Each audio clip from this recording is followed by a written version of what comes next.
Mr. Secretary, you are asking working Americans to pay higher fees on entering national parks. Is that correct?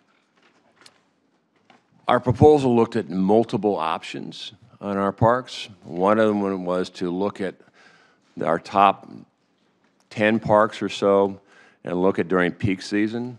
Our proposal also looks at our pass. And I've spent a lot of time at a kiosk, and it's amazing on our parks, which the maintenance, as you know, is we're far behind.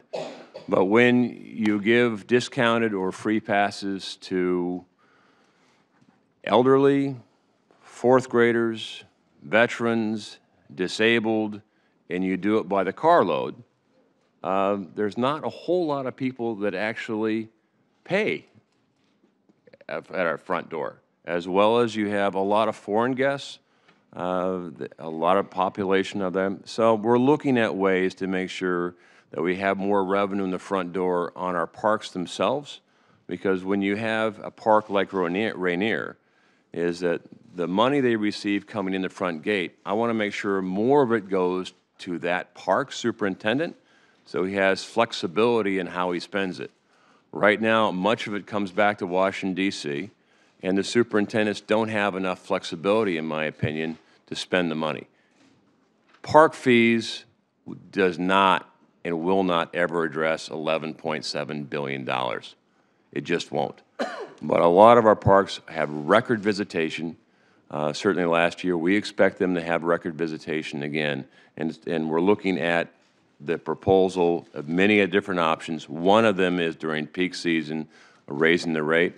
We have not yet concluded, and likely we're going to look at it to make sure that there's not any unintended consequences. So am I understanding your statement that you think we should raise them on veterans and fourth graders? No, what I'm saying is this, is that we subsidize and we allow, by design, a lot of people to go through. If you're in a car and you have a veteran in the car, everyone, whether they're a veteran or not, is free in that car. Same thing with a disabled, same thing with an elderly on passes. Basically, one person with a pass, everyone in that car comes in for free. Now, whether or not that's correct, we're looking at it. But what clearly is the case is we have an $11.7 billion backlog. The greatest bargain in America is the $80 a year pass. I just took my kids to the theater, and after paying the ticket to the theater and having popcorn, it's more than $80. And this is a pass all year around. So we're looking at ways to make sure that revenue coming the door of our principal parks is appropriate, making sure we still have value.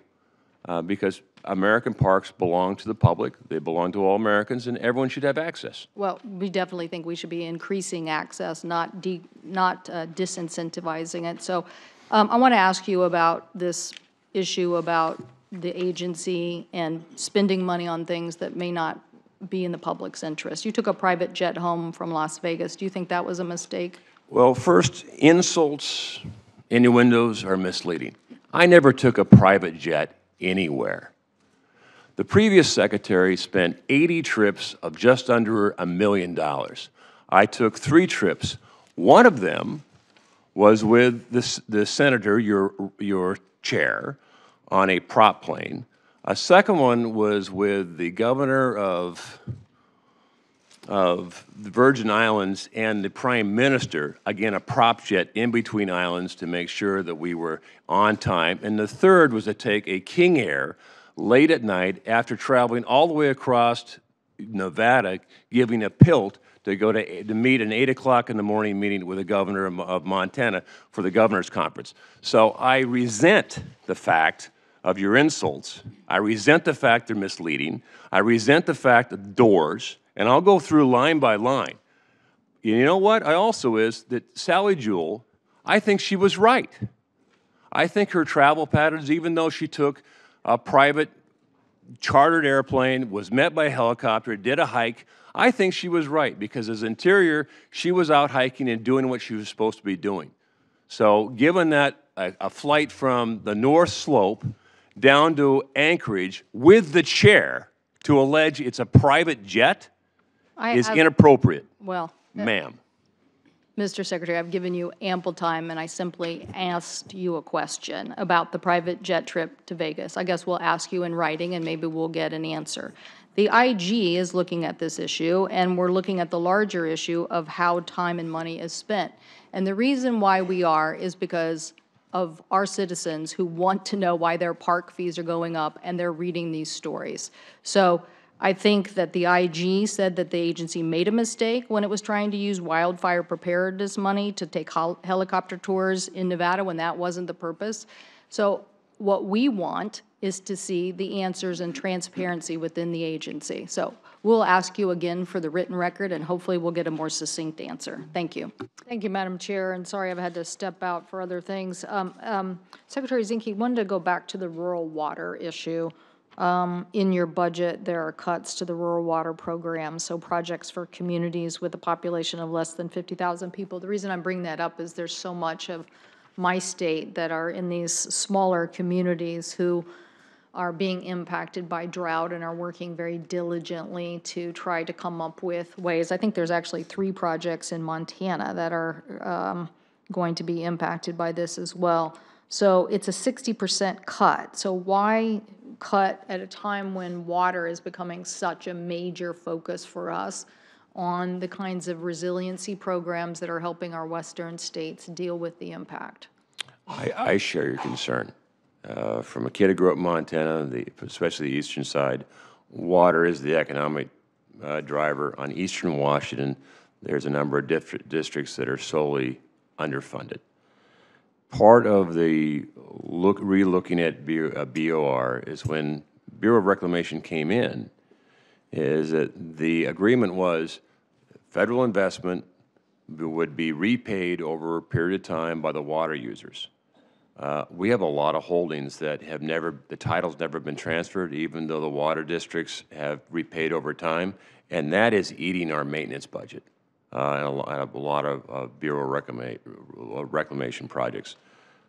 In the President's infrastructure bill, which should be bipartisan, there's 25% of that bill specifically looks at rural parts of it, and infrastructure in rural oftentimes is the water.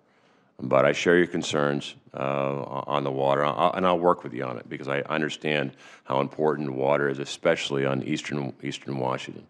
Well, I think the thing that I would say deserves a major infrastructure investment is anything that can take the existing sources of water and use them more resiliently.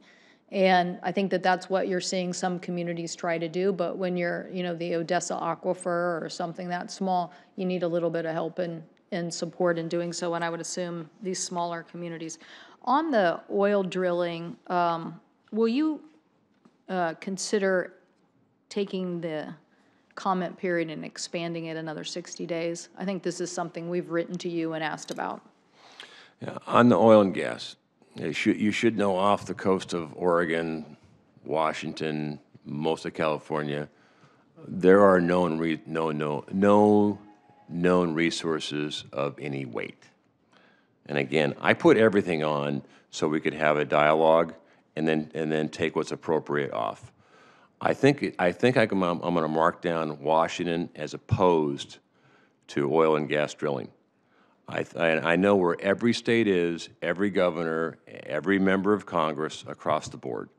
So the comment period has closed. I know where people are, and I certainly know what the state of Washington is. The state of Washington is deeply, passionately opposed to oil and gas drilling off their coast. And I've committed, and the President is committed, to make sure that our plan, which will be finished, our first draft, and you'll get us another bite of it, will probably be late fall on our proposal, and our proposal will have the interests of Washington reflected in that plan, as well as Florida, the Gulf states, and where there is enormous opposition, we'll do that. Maine also does not have any resources off the coast, so you can share. I'll share you the same maps we have as far as the geology goes, where the areas of interest are, and where the areas of interest are not. So, Mr. Secretary, would that include doing no analysis of those opportunities for the future? Because one of the things that the communities on the coast are worried about, our fishing community specifically, is some sort of seismic testing that would be done to discover if there were new undiscovered sources, and the communities are very concerned about that. Well, a seismic, for many, they view seismic as a predecessor to oil and gas. But seismic also is required for wind. Seismic should be required, in many cases is, for mining. And the argument is that seismic is destructive. A lot of the coasts, particularly on the East Coast and the Gulf, rely heavily on reclamation done by offshore mining on federal land.